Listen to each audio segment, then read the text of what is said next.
Our speaker today is Dr. John Jennings, professor and extension forage specialist with the University of Arkansas. We welcome Dr. Jennings. Before we get started, before I turn it over to Dr. Jennings for our participants' benefit, I might just say that if you have questions, we have a chat box. Please type your questions in the chat box. If you want to raise your hand and ask permission to speak, I will try to monitor that and I will unmute you and give you an opportunity if it's timely and related to a particular slide or topic that Dr. Jennings is covering at the time. This is my first time playing DJ here, so bear with me. I would ask that if you do speak, as soon as you get through the question, if you would please mute your microphone. I will try to do that if you do not, but that way we avoid any inadvertent phone calls, anything like that. And so I guess I would also ask our participants, if you've got a cell phone, something handy, please turn it off for the time being to minimize interruption should you be speaking and be unmuted. Also, I would remind you that these webinars are being recorded, and along with PowerPoint presentations, they will be available at beef.okstate.edu. So if you find a need or desire to reference the presentations or revisit them, you can do so at beef.okstate.edu. With that, I'm going to turn it over to Dr. Jennings. The title for today's topic is Incorporating Alfalfa into Bermudagrass Forage Systems. And in our part of the world, South Central Oklahoma, we've got a lot of Bermudagrass, and for years people have vigorously incorporated clovers into Bermuda, but not so much alfalfa. And I don't know why, Dr. Jennings, so I suppose you're going to tell us why not today. Okay. So with that, Dr. Jennings. All right, thanks. I'll try to get my screen loaded up here where we can get started.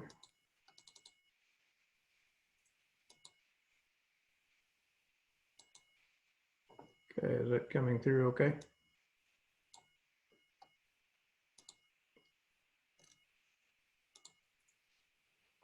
Looks good from here. Okay, good. All right. Yeah, I'm going to talk some about planting alfalfa into Bermuda grass and some research studies that we have been doing or have done in the past. And the question might be, first, why plant alfalfa and Bermuda grass to start with? Well, really, it's a fairly low risk system. If you don't get a stand of alfalfa, you still have your stand of Bermuda grass. So really, as far as from losing forage, pretty low risk. If you got some high P and K soils from historic poultry litter or manure applications, it's a low fertilizer cost situation. If you have some of that high soil phosphorus soil, it can help reduce that over time because you don't have to put the phosphorus on it, and alfalfa will remove as much phosphorus, possibly a little bit more than other forages. And it's been done successfully in Texas, Georgia, Oklahoma, and South Carolina over many years. So there's a track record that shows that it does work. I'm going to talk about two studies that we have done in Arkansas. Worked with Wayne Koblentz and Zelpha Johnson, Von Skinner, and Paul Beck when he was in Arkansas on these. And the first one is on the effect of stubble height and planting date on putting alfalfa into Bermuda grass. And the second one will be on the effective seeding rate of the alfalfa. So we'll kind of get into this and show you what our experience has been and what we've learned about this whole process and some of the do's and don'ts. So the first study is where we looked at the effect of Bermuda grass stubble height and planting date. We planted these on September 21st and October the 12th, so 3 weeks apart back in 1999. So it's been just over 20 years ago that we started doing this work. We used typical farm machinery. You can see there in the lower photograph, we used a John Deere Haybine And we set it as low as it would cut at 2 inches, and we set it as high as it would cut at 3.5. So those are 2 stubble height treatments. We used a seeding rate that was between 18 and 20 pounds per acre. The variety was Amerigrace 401 plus D. Back then, there were no Roundup ready varieties available, so that was a good forage type that we had used in the past. And then fertility, we had high soil pH and high soil phosphorus, so we didn't need anything at planting, but we did put on potash and boron for production the next year.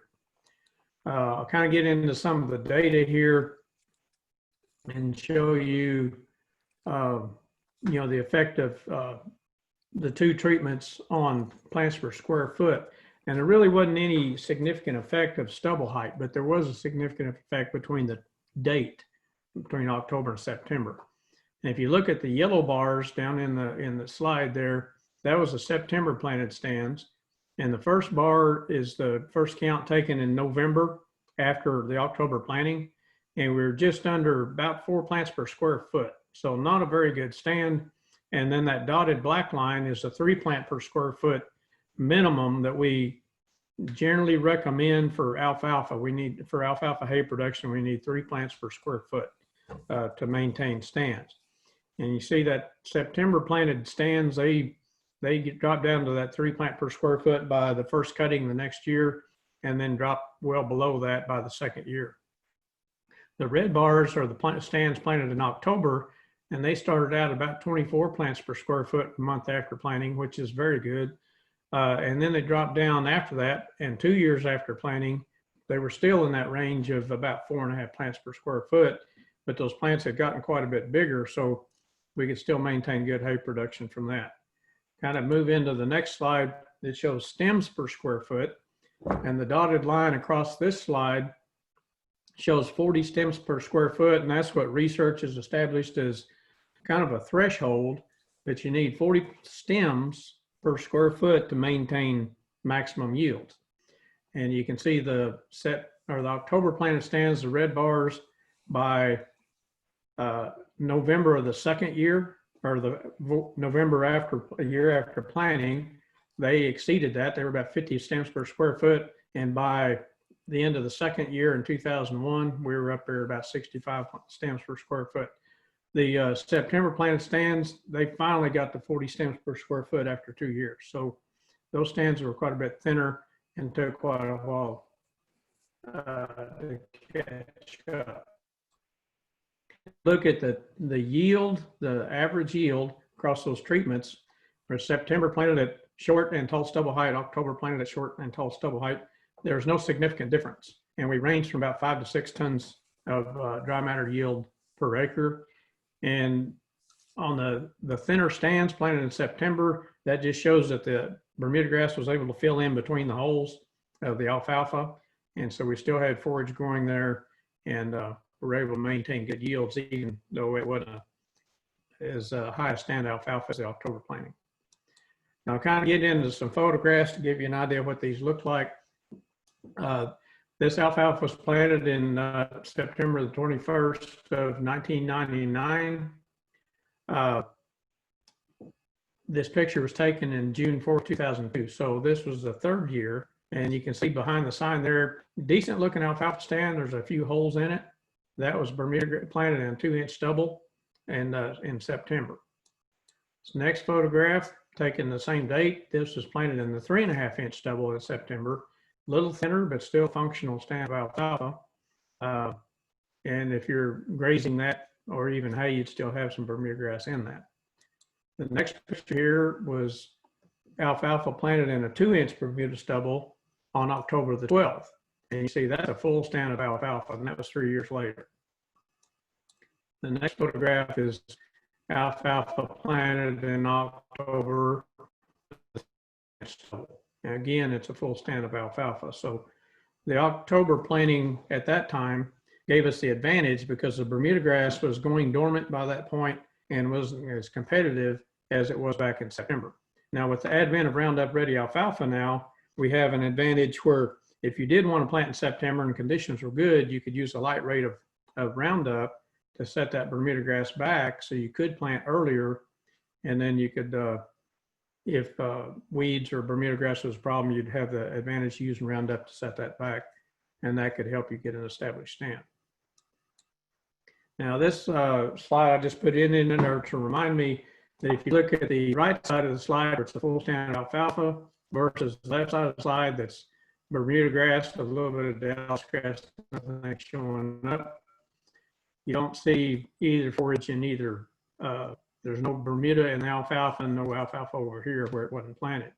But Bermuda grass is not tolerant of shade. And so that's another reason that this can work. If we get a good stand of alfalfa, it starts out earlier in the spring before the Bermuda grass breaks dormancy. It shades the Bermuda grass, stunts it back. We get the alfalfa cut for hay. The Bermuda grass does not have time to recover from that stunting effect before the alfalfa grows back again. And the cycle just repeats during the year. So the Bermuda grass really never catches up where you have a full stand of alfalfa. The only way the Bermuda grass can get going in there is if the alfalfa thins out, or we plant it in rows like they've been doing recently in Georgia, where they plant these, plant the alfalfa on 14 to 21 inch rows and let the Bermuda grass fill in between, so they have a mixed stand. And that can be an advantage if you want the grass in there, but it also allows the Bermuda grass to become very competitive with the alfalfa, and it's difficult to maintain stands for a longer period of time. We've had some of these stands, we've gone back 8 years later and on this original plot, and still had good stands of alfalfa where we started out with the stands in the first place. So it can be a long-term program if you got a good site. But we look at how much Bermuda grass does remain, and on this particular study, where we planted in September at 2-inch stubble, after 2 years, the Bermuda grass was still in there at about a 25% occupancy rate.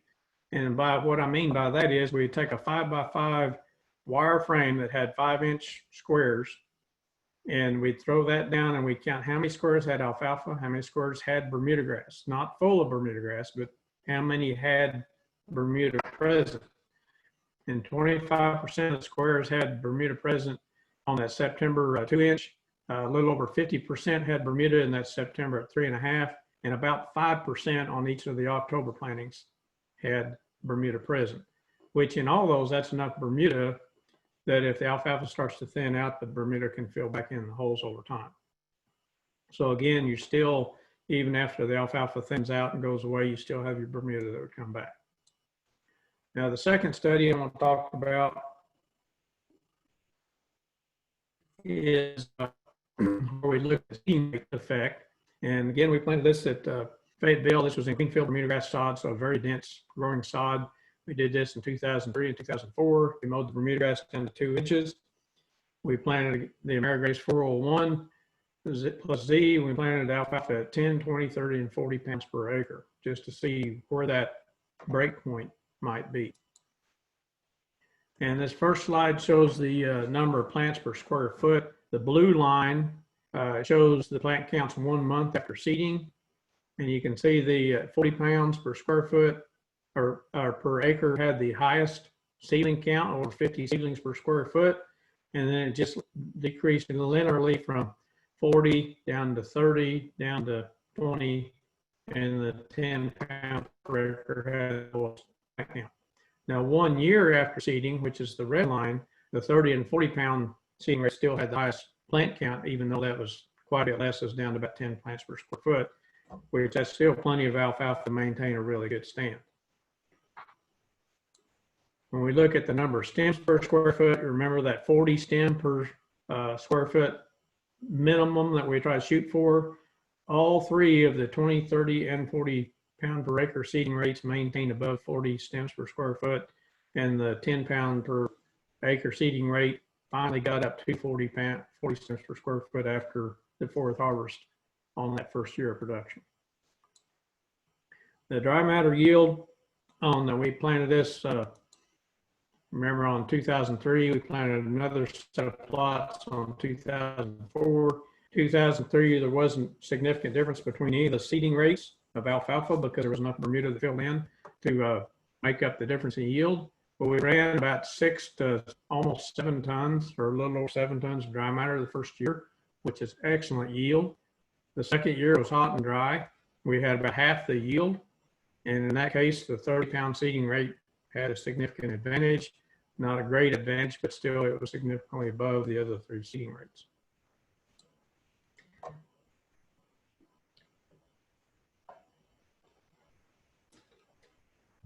This slide just shows again how that set of plots looked after the first year or two. And again, we went in and we counted how many squares or what the occupancy rate of the Bermuda grass was. And this slide shows that at the 10, 20, 30, and 40-pound seeding rate after 4 years, this is 4 years later, we still had 90% plus occupancy rate of alfalfa, and the Bermuda grass ranged from about 10 to about 20%. So that's still plenty of Bermuda grass in there as the alfalfa would thin out over time to fill back the holes and eventually convert back to Bermuda grass. Now we had another project, a farm project, where we did this in southeast Arkansas. And this was an alfalfa, a Roundup ready alfalfa variety, the Alpha Grace 300, when it came available. We planted this on September the 25th at 23 pounds seeding rate per acre. We sprayed the Bermuda 2 weeks ahead of time to knock back the Bermuda and weeds and other things. And then we drilled that and we put Roundup again on for the winter annual weeds and to knock out the null plants there in late November at a quart per acre. The first growing season, we cut it for hay, and then they grazed the remainder of the season. But when we calculated the number of cows, the size of the cows, estimated the intake rate, and the number of grazings they got, plus hay harvest, they were right around 7 tons per acre of alfalfa that first growing season. So can be a very productive option, and the Bermuda grass is still in the stand to fill in later on. And it also works for grazing. Just wanted to share this part of the results from a study that Dr. Paul Beck had conducted when he was in Arkansas, where he used either clover or alfalfa interseeded into Bermuda grass to basically replace the synthetic nitrogen that we would put on Bermuda grass for production. And when we looked at the stand counts, the alfalfa that in 2009, the first year was just over 30% stand. It increased about 40% the second year, and by the fourth year, it was up to almost 60%, which that just shows, just like the research that we've done at Fayetteville, those plants do spread, they increase in size, you get more stems per square foot, and that increases your stand count over time. And also, since the Bermuda grass is not tolerant of shade, it shades Bermuda grass a little bit more, and it gives the alfalfa advantage because it starts out earlier. And we looked at the body weight, steer body weight gain per acre. What he saw with the alfalfa, the bars over here on the far right, the first year, the body weight gain on the steers was similar to Bermuda grass that had 50 or 100 pounds of nitrogen put on it. By the second year, 2010, it exceeded the body weight gain of Bermuda grass with 100 pounds of nitrogen. And the third year, it far exceeded the body weight gain. So that just shows that the alfalfa, it starts out earlier in the year, it's higher quality, so they get a longer grazing season plus a higher quality forage to improve those gains. The black bars are 2012, and that was one of the worst droughts in Arkansas history. And you can see the clover and alfalfa both still maintain much higher body weight gains than the Bermuda grass at 100 pounds of nitrogen. So even in tough conditions, still have that quality forage to help support good body weight gains in a grazing situation. So just kind of go over a quick summary. Site selection now and soil fertility are still critical. This is still alfalfa. You still got to treat it like alfalfa, manage it from a fertility standpoint, harvest standpoint, whether it's grazing or cutting for hay. You have to fertilize it well. You have to take care of the insects, weeds, and anything else that might be an issue. October plant stands are better than September for non-Roundup ready alfalfa. Just give us that advantage. Shade from the alfalfa controls and competitiveness of the Bermuda grass in a hay management system. In a grazing system, the stand is open longer because it takes a little bit longer for the animals to graze it out. And so you'll see more competitiveness from the Bermuda grass in that type of situation. The Bermuda grass survival is adequate to fill the spaces at the lower alfalfa densities.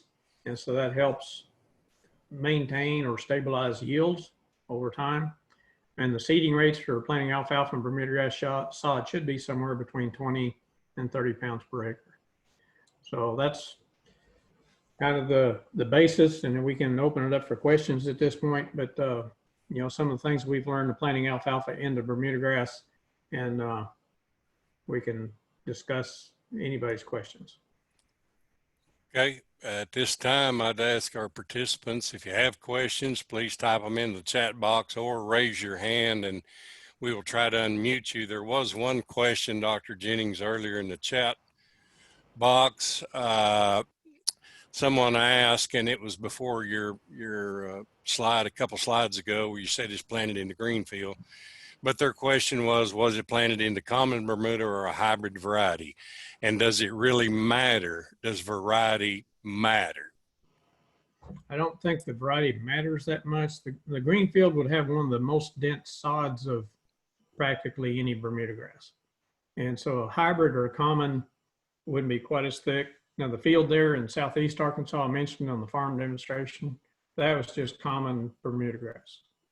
And it's pretty dense sod. You can grow it in a hybrid. The hybrid stands generally a little, not quite as dense at ground level. So it could theoretically make it easier to establish. But the green field would be one of the most dense sod. And if we can make it work there, it, you know, theoretically it could work in any Bermuda variety. Another question says, how much P and K were required to get the body weight gain shown on your data? I have to look back at that paper from Paul's work, but they did fertilize it based on soil test. And so I can't remember what the fertilizer rates were, but they fertilized it for alfalfa. It's not, the P and K wouldn't really be directly related to gains. It would directly influence the productivity of the alfalfa. And if we have good alfalfa production at whatever fertility is needed, you should get good body weight gains. Another question, Dr. Jennings, is planting depth. What planting depth on the alfalfa? We tried to shoot for from right at the surface to about a 1/4 inch deep. You certainly don't want to go deeper than a 1/2 inch because that alfalfa seed is really tiny. And if you get it down there about 1 inch, you won't see very good establishment because that seed just runs out of energy before it can get those cotyledons above the surface. So it's got to be planted shallow. And that's where the short Bermuda grass does help because you can get your drill set to cut through that easier. And you can also dig in the row and find the seed. But shallow planting is important. And I'm going to assume from your slides that and should someone be wondering that if they put a system like this in, then eventually if they reinvigorate their Bermuda grass stand, you're saying essentially if you've got a 10% stand or 10% occupancy on those grids that you had out, that you've got enough Bermuda grass to recover if your fertility program's there. Right. Yep. Because as the Bermuda gets more and more sunlight from the alfalfa thinning out over time, you know, it'll become more competitive and get up in there. And if you did want to promote it a little bit more, especially in the summertime, you know, if you didn't think there was enough nitrogen, you could put a little bit of nitrogen on that would surely stimulate that Bermuda grass to jump up in there. You'll get quite a bit of fixation from the alfalfa, but it doesn't share directly with the Bermuda. It has to cycle back through. So if you're in a hay situation, you're taking most of that alfalfa off and most of the nitrogen with it. In a grazing situation, most of it cycles through the animal, so most of it goes back on the pasture. And so that can keep the Bermuda a little more competitive there too. But if you really want to increase the competition of the Bermuda grass in there, you could put a little nitrogen fertilizer on that, and that will stimulate it. I'm not familiar enough with Arkansas soils, and also I'm aware of Arkansas and far eastern Oklahoma, the poultry production And because of the litter, P&K's issue, but in our part of the world, Oklahoma soil is notoriously low in pH in some areas, phosphorus and pH, but where Bermuda grass will tolerate some fairly low pH, alfalfa, it's going to be critical. I assume that you're telling producers to be critical that they have a pH of around 6.5 before trying to incorporate alfalfa into a Bermuda grass stand. That's correct. The pH has got to be there, and the phosphorus and potash needs to be there as well. Alfalfa is one of those crops you really can't play catch up on. So if you start out with a thin stand because of low fertility, you'll always have a thin stand because you can't go in and drill more alfalfa into an established alfalfa stand to thicken it up because of autotoxicity. So what you start with is what you live with, and you got to have the fertility and all the factors in place to get it established and get as good a stand established as possible. And with good establishment, you can make a stand last quite a few years. But if it's thin starting out, it just goes downhill that much faster. Another question, Dr. Jennings, would you foresee soil compaction as a potential problem establishing alfalfa if the Bermuda grass field's been heavily grazed or hayed previously? That's something that you can check.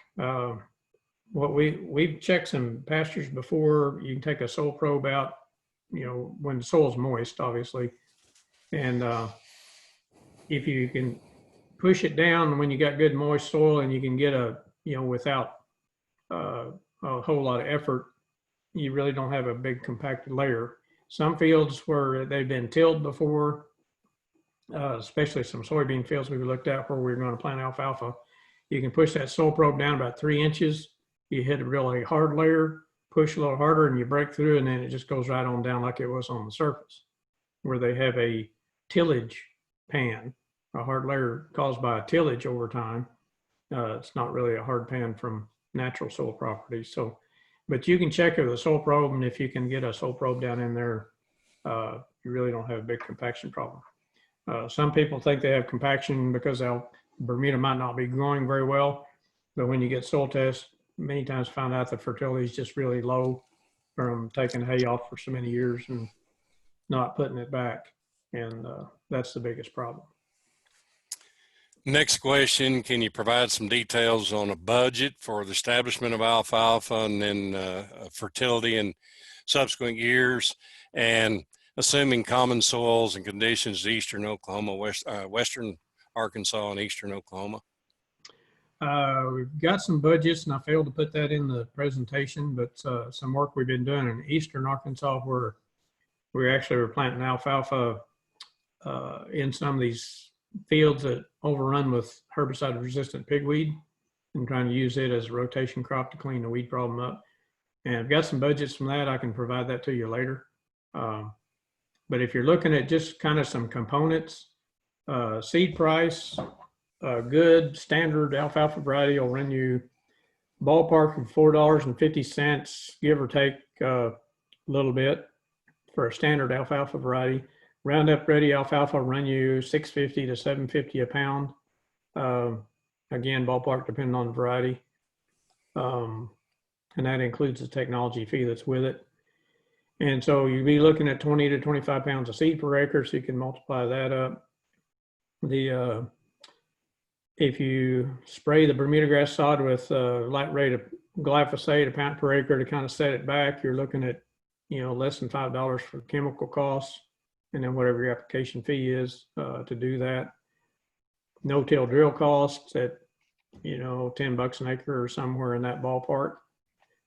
Fertility is going to depend directly on the site, what you need to get that field up to par before planting. So that could be less than $100. It could be well over $100 depending on how much lime and fertilizer is needed. So those are just some things you can kind of add up for your own particular situation and see what ballpark you might be in.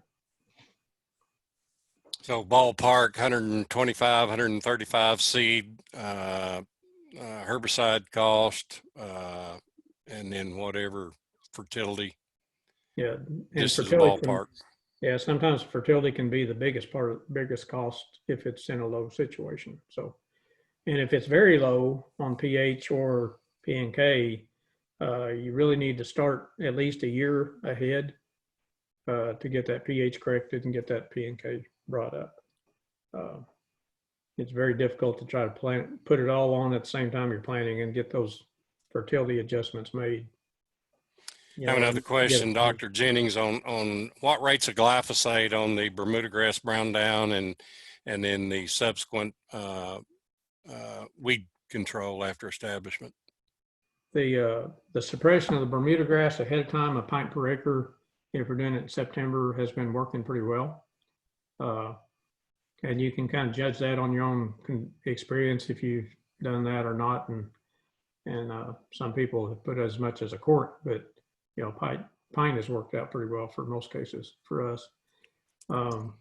Afterward, you can go up to a quart at a time and on Roundup Ready alfalfa. And so if you plant in the fall, and the recommendation for Roundup Ready alfalfa is to spray it about 6 weeks after it's established, after it's up. And supposedly there can be up to 5% of the seedlings that won't have the glyphosate tolerant trait. And by spraying 6 weeks after emergence, you knock those seedlings out early. And so they really don't start competing in the stand and leaving a hole whenever they do die. And so you're just left with the glyphosate tolerant seedlings. And so later on in the wintertime or early in the spring, if you're trying to control winter annual weeds, your Bermudagrass is not greened up yet anyway. And so you can use another rate of Roundup at that point. And if you got good establishment, you really don't have too much weed problem to worry about the first 2 or 3 years, usually. And most of the time it's winter annual weeds rather than anything else. So, you can kind of look at it that way. You're really not hurting your Bermudagrass much from then on, unless you have some bad issue with the summer weed. Okay, do we have other questions, participants? Again, you can type those into the chat room. You can request to verbalize your question, or you can type it in the Q&A.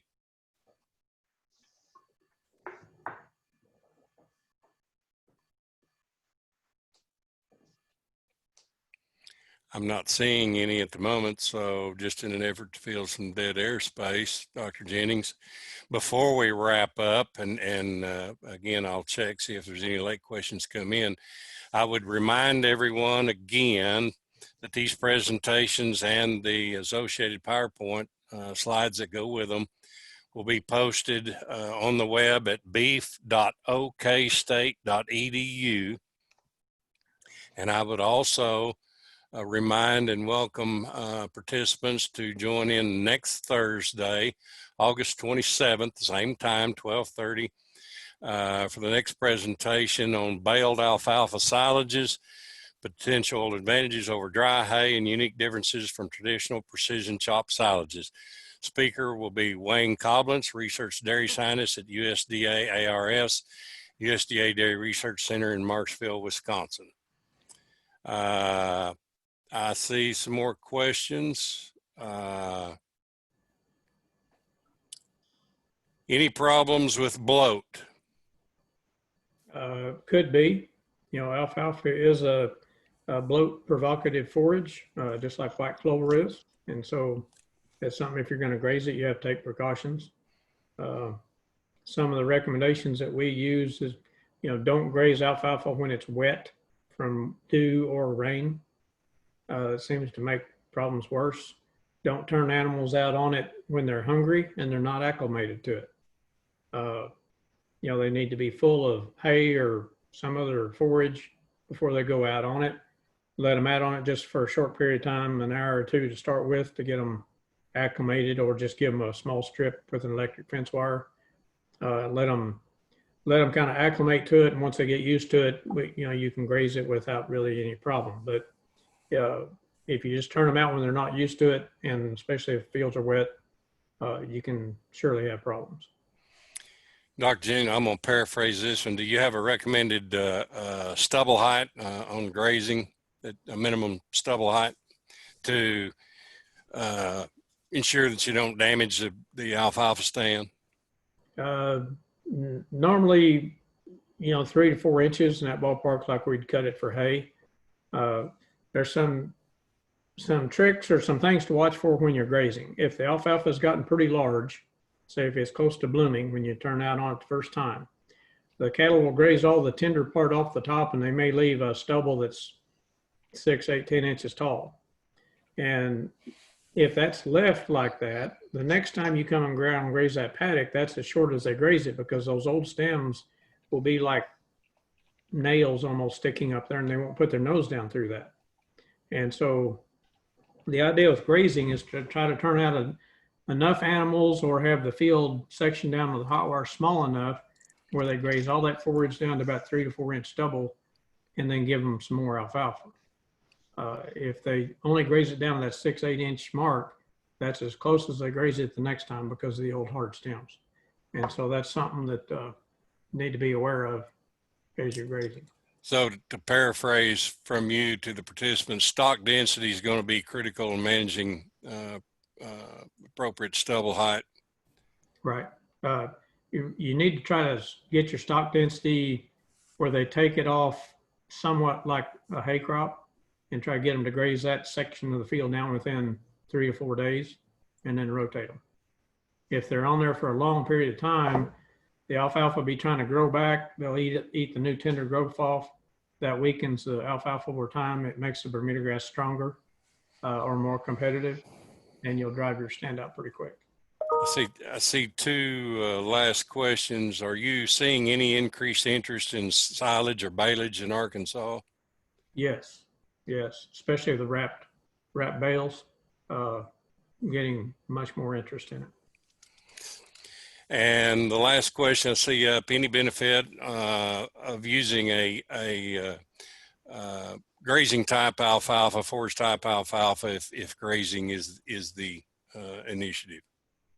I think it would be a good idea. The grazing tolerant alfalfas and the traffic tolerant alfalfas tend to have a lower set crown. And so that crown sits a little bit deeper in the soil, and it reduces the traffic and hoof damage that can occur. And so it would be just a good idea to use one of those. Okay. Unless other questions come in, I would remind the participants, there's a survey or a poll up. We would ask that you complete that in terms of your perception of today's presentation. Was it helpful, beneficial to you? I'm sure Dr. Lawman, Dr. Rocatelli would appreciate you completing that survey. And I don't see any other questions in the chat box. I see none in the Q&A. I guess I would announce last call, and then I would defer to Dr. Lawman and Dr. Rocatelli how we end this.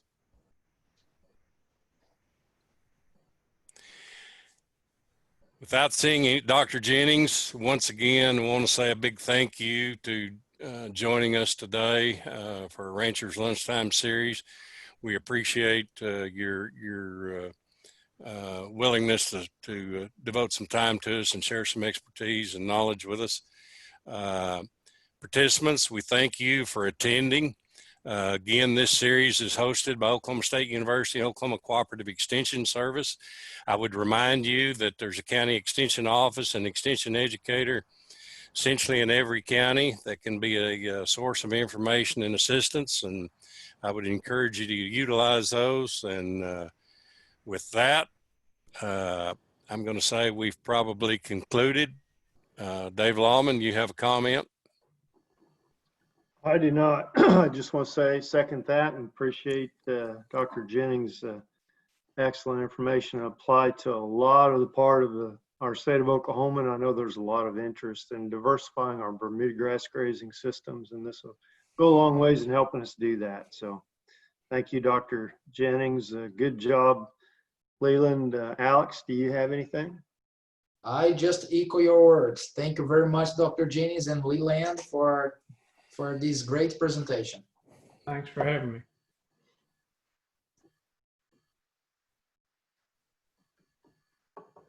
Thanks again, Dr. Jennings, and maybe calling on you sometime for a little input. All right, just let me know. Okay, thank you very much. All right, thank you. Thank you very much, John. Thank you.